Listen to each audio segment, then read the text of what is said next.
Welcome one, welcome all to the first annual TRN Apple Awards 2024.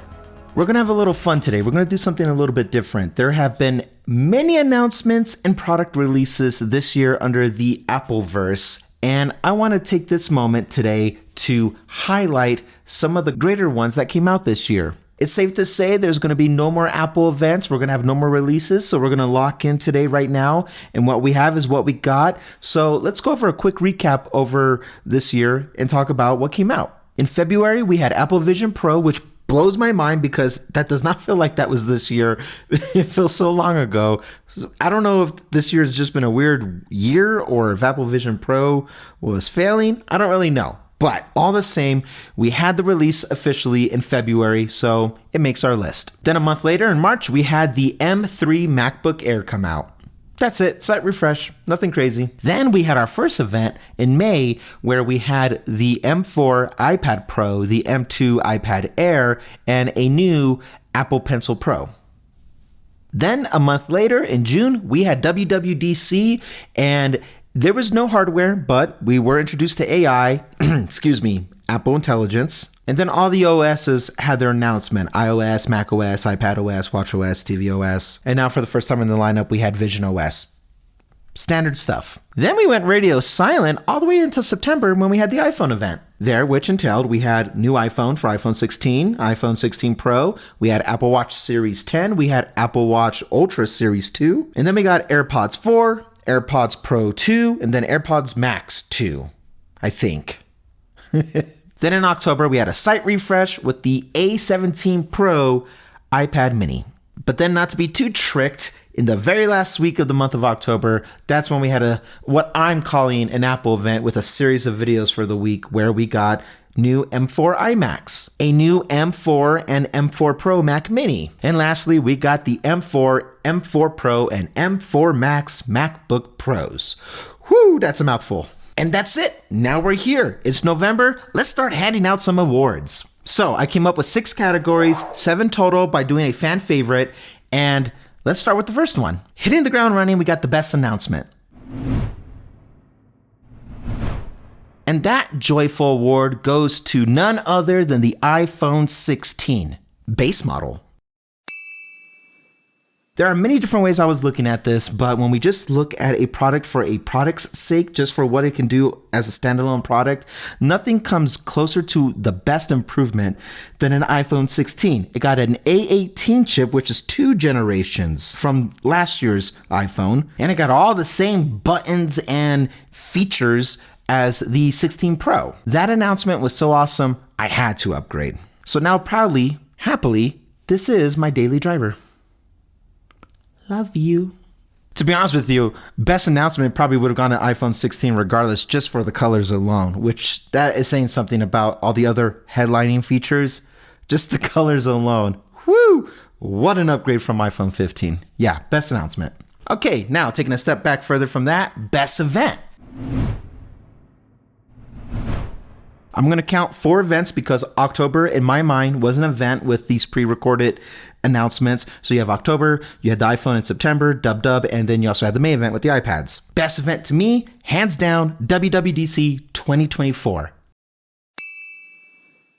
When it comes to iPhones specifically, but really any hardware, it is so common to get leaks throughout the year, even years in advance, but it is very hard. It's rare to get software leaks. So there's always an element of surprise that you get going into every dub just because it's so locked down. You can't really leak software like that. Plus, software is what makes the heart of any product. So I love dub, I think, more than the iPhone events. Dub is the one that you get to see what the universe of Apple, the Appleverse, can be doing for the following year. I love those improvements. And we kind of got one more thing when it came with Apple Intelligence. We had a whole nother 30-minute event just going over Apple Intelligence. So in my mind, we had a jam-packed software event and they didn't really leave a lot of fluff in there. So best event, WWDC.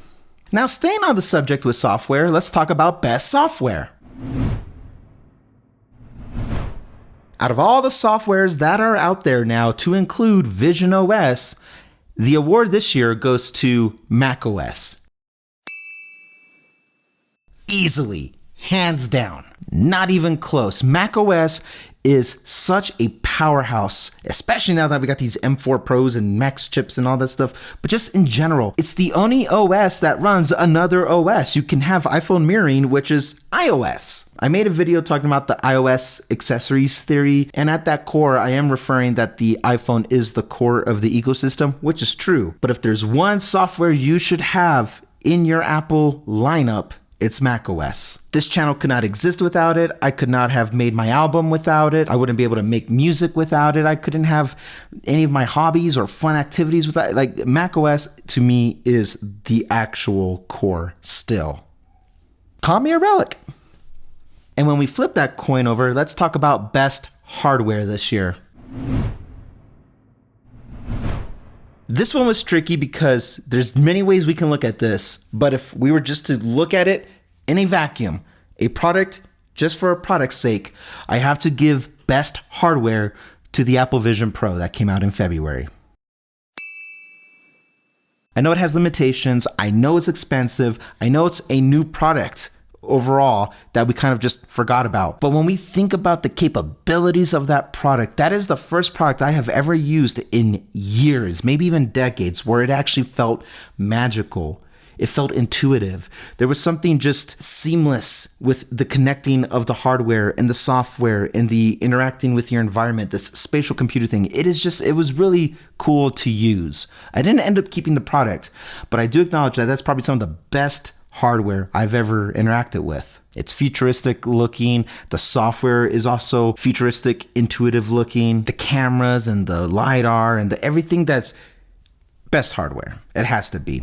All right, let's take a break from all these bests for a moment and let's hand out what I feel is my favorite award, the biggest bust. The one I feel like that might have had the most potential from its previous iteration or entering a new product category. The one where I'm like, yeah, this needs to be a thing, and then, wow. So when I think of that biggest bust, the first thing that comes to mind, and I feel like it's not that controversial, is the AirPods Max 2.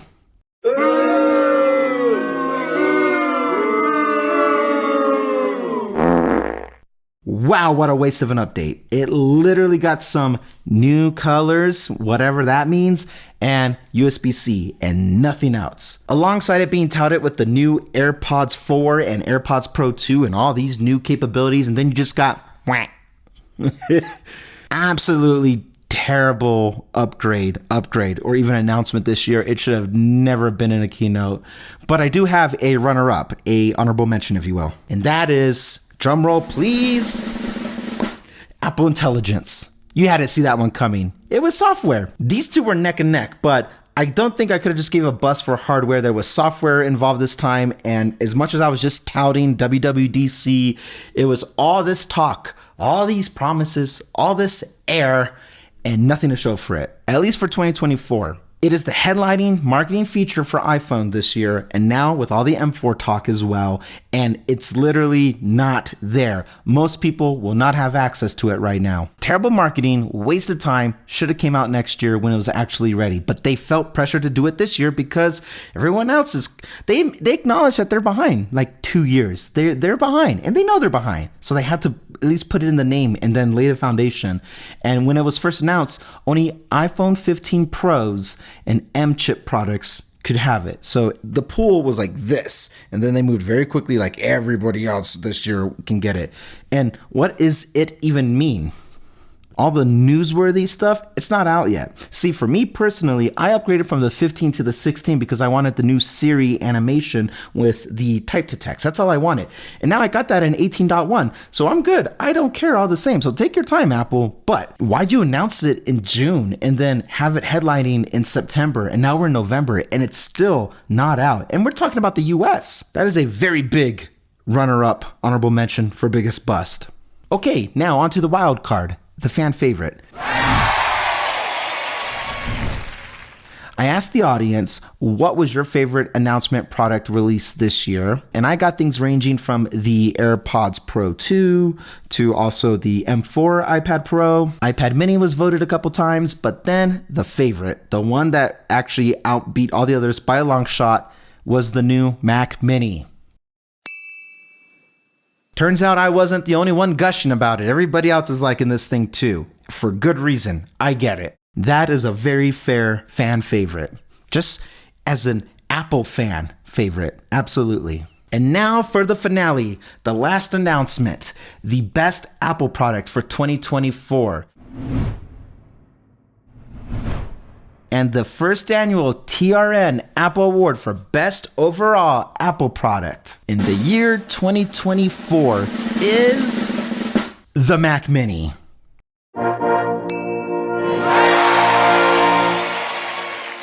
I mean, are we shocked? Did we see this one coming?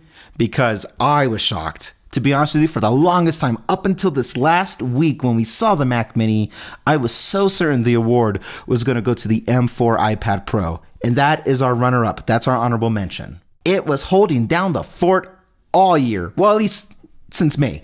And I love that iPad. It's amazing. It's thin. It has the promo. Everything about that, phenomenal. But, big announcements come in small packages. And that Mac Mini, I already told you, Mac OS is my favorite OS, so maybe there was a bias there. But if it was the fan favorite, it's my favorite, and maybe it's the freshest thing that we're used to seeing right now, and no one, as of recording this, has gotten their hands on the Mac Mini, it still says something that that's the best product of the year. Easily. But M4 iPad Pro, I see you, baby. I see you. I got my eyes on you. I'm probably going to pick you up early next year. That's the goal, at least. That's the plan. But there you have it, guys. There's your first annual TRN Awards, at least for the Apple Awards. Do you agree with my awards? Would you have voted something else to take that place? All that, let me know in the comments for each category or overall pick. Sometimes it's hard to forget all these announcements throughout the year. So that's why I wanted to take this time to kind of like consolidate everything and just do a quick reflect and be like, oh, this was actually a very packed year for Apple. I like that. Depending how much views this video gets, it doesn't actually matter. I had a lot of fun making it, but depending on Apple next year and what comes out, we might do this again and we might have the second annual and keep this as a tradition. We'll see. But all the same, thank you for joining me and I'll see you guys in the next one.